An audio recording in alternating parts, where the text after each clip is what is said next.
Happy New Year. Happy January the 1st. Do you like my Christmas sweater? Kevin hates this sweater. So anyway, so I'm wearing it. I hope you had a great New Year, and I thought I'd start it off with a little video. And this time it's about leptin. Leptin is a hormone, and it was leptin was all the rage. I feel like a few years ago, everyone was doing leptin refeeds and leptin sensitivity and all this stuff. But then, I don't know, I just don't hear about it much anymore. But anyway, I am having to write about it for something else. So I thought I would resurrect it because it is kind of important. We focused on insulin for so long and how important insulin is with regards to body composition. But you know what? Leptin's right up there with it. I think the only difference really is because we've known about insulin for so much longer. So insulin was first discovered in 1921. I think it was like the next year, it was like some 14-year-old kid was injected by insulin for the first time in 1922. He was diabetic. And anyway, so we've studied insulin for a long time now. With regards to leptin, they only discovered leptin in 1994. So it's a relatively new pup on the playground. Although, we've been looking at insulin for over, 100 years. So I wonder what we'll find out about leptin in the decades to come. So what leptin is, and the way it governs body composition is because it's that appetite hormone. So what happens is if you are leptin is secreted from fat and the intestine, but it's secreted from fat. So if your body fat's going down, leptin levels drop. And that goes to the hypothalamus, that message goes to the hypothalamus in the brain. And because, it's a regulator of how much fat you have stored. So body fat goes down, leptin goes down, that sends a message to the brain. It's like, oh, okay, we're losing fat stores. So let's increase the appetite and let's actually slow down energy expenditure. And that's one of the reasons why when you're dieting, you can end up getting super hungry. Your appetite can actually, ruin the diet for you. And conversely, so if you are gaining weight, leptin is going up, and in a nice healthy body, in an ideal world, what that will tell the brain is like, hey, we've got way enough body fat stores, then let's reduce your body fat. And let's reduce your appetite and let's increase energy expenditure. And ideally, that's the way it works. So therefore, you get somebody of a normal weight. If they start gaining too much fat, usually their appetite will go down and they're able to lose those pounds again. Now, the problem then happens is when people, just like if people are insulin resistant, is if people become leptin resistant. And what happens then is this making sense? What happens then is, say somebody's heavy and their body fat is going up.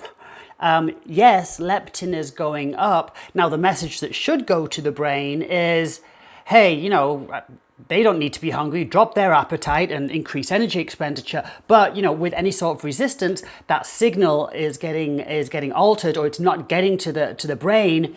And if that message isn't getting to the brain, then the brain might in fact think, oh, wow, this person's still starving.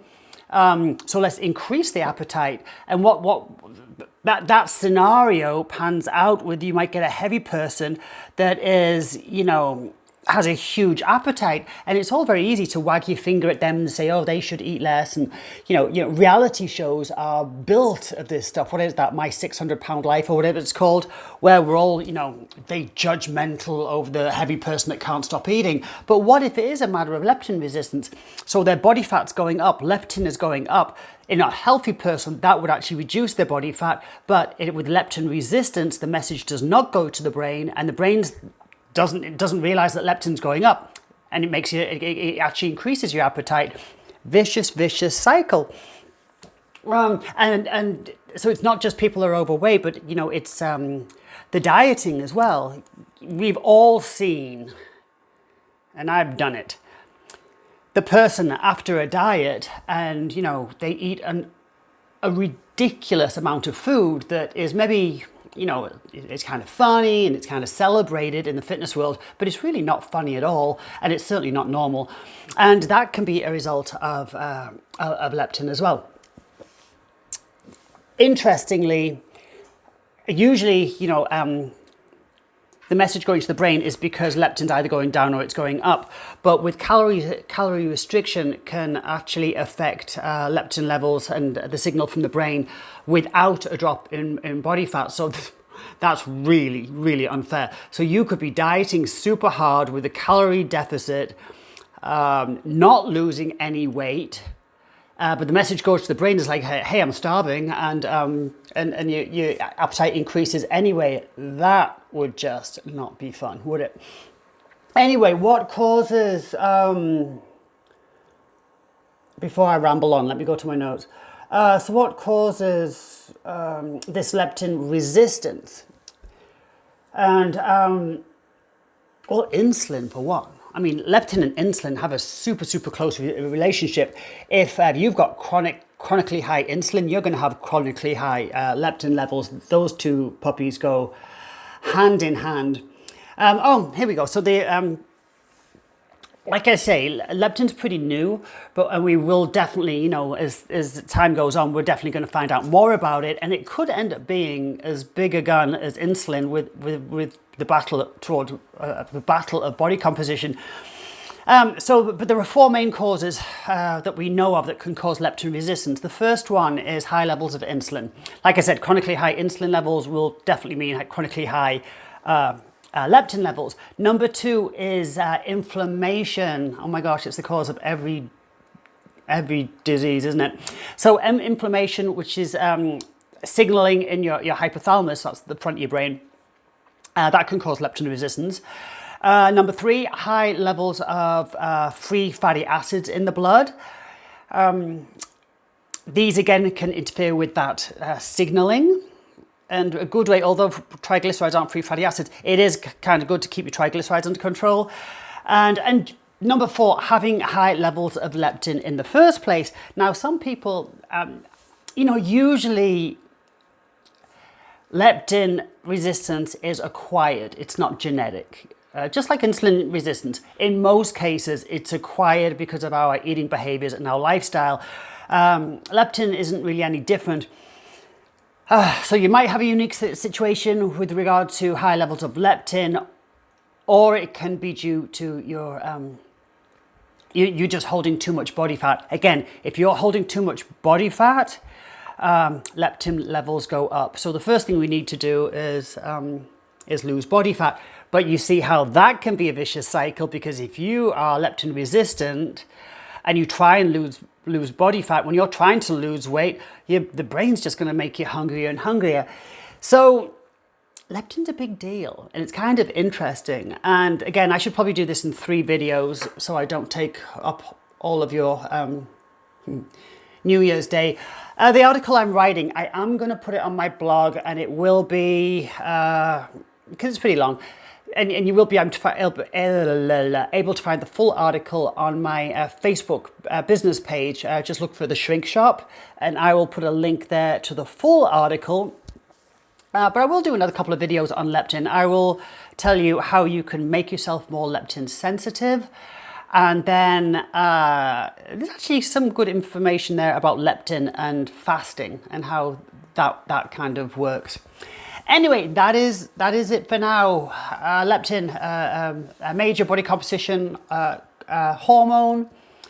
It can be the reason why you can't lose those last 5 to 10 pounds on a diet, because your body fat's getting super low, and therefore leptin's going down. Therefore the message goes to the brain and your appetite increases, and you ruin the diet right when you can see the finish line. That might be familiar to some of you.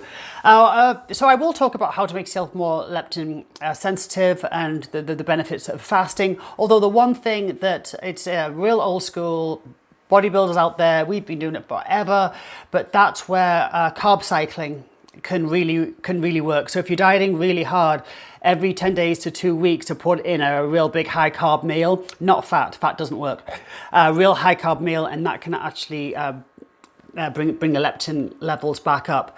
The bodybuilders amongst us, we've been doing that for decades, but it is one of the ways that you can avoid this leptin response if you are dieting. Gosh, there was something else I wanted to say about that, and I can't remember. But it is one of the ways that if you're trying to get, especially if you're going into the single digit body fat, that carb cycling can definitely work for you. But again, people have the off days and the cheat days and all that lot, but fat won't do it. It's got to be carbohydrates if you're going to use that technique. Anyway, that is it for now. Happy New Year. Wishing you all every joy and optimal health for this year and beyond. I will speak to you later. Bye bye.